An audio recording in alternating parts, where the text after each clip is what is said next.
स्वागत है बच्चों आपका मीनू गर्ग की हिंदी की ऑनलाइन क्लासेस में। आज आप इसमें क्रिया पढ़ेंगे। क्रिया को पढ़ने से पहले ये जानना आवश्यक है कि क्रिया क्या होती है। क्रिया वह होती है जिससे आपको किसी कार्य के करने या होने का पता चलता है या किसी स्थिति का बोध होता है, उसे क्रियापद कहते हैं। क्रिया का जो शाब्दिक अर्थ होता है वो होता है करना।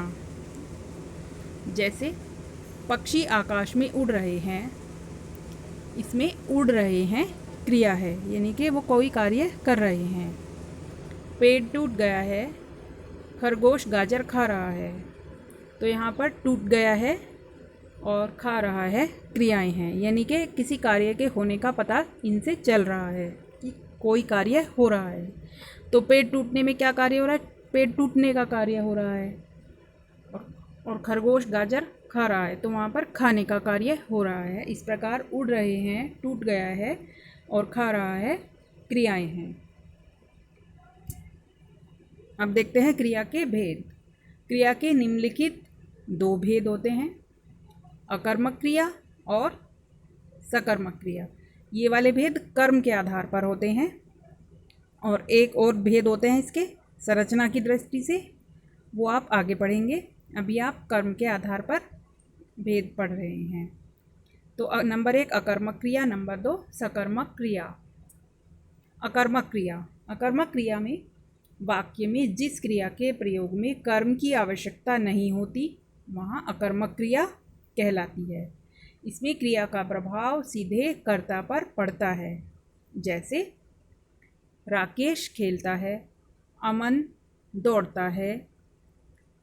इसके अलावा जैसे सीता लिखती है, मीरा गाती है। तो इनमें क्रिया का प्रभाव सीधे कर्ता पर पड़ रहा है, इसमें कर्म की आवश्यकता नहीं लग रही है। जैसे खेलता है और दौड़ता है इत्यादि। तो जब क्रिया का प्रभाव सीधे कर्ता पर पड़ता है वहाँ कर्म नहीं होता है, कर्म की आवश्यकता नहीं होती है, तो वो अकर्मक क्रिया कहलाती है। सकर्मक क्रिया।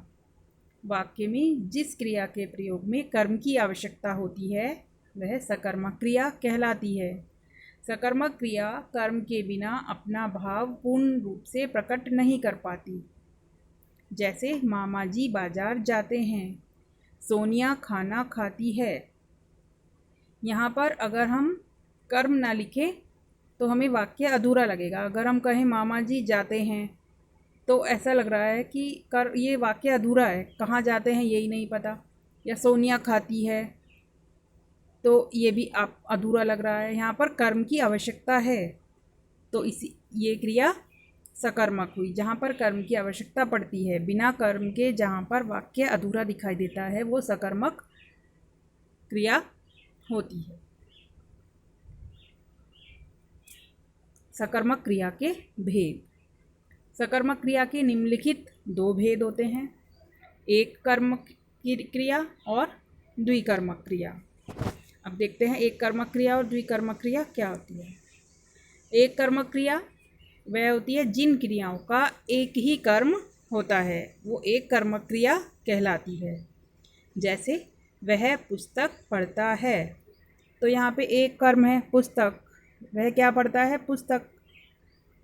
यहाँ पुस्तक एक ही कर्म है। कर्म का पता हम कैसे लगाते हैं कि कर्म क्या है? इसमें हमें क्या करके प्रश्न करना होगा। जैसे वह क्या पढ़ता है, तो उत्तर आएगा पुस्तक, तो पुस्तक कर्म है। यह कर्म का पता लगाने का तरीका है। द्विकर्मक क्रिया। जिन सकर्मक क्रियाओं के दो कर्म हों उन्हें द्विकर्मक क्रिया कहते हैं। जैसे पिता ने पुत्र को पुस्तक पढ़ाई, यहाँ पुत्र और पुस्तक दो कर्म हैं। तो अब हम कैसे पता लगाएंगे कि दो कर्म हैं? पहला प्रश्न हमने किया था कि क्या पढ़ता है, तो एक उत्तर आ गया था पुस्तक।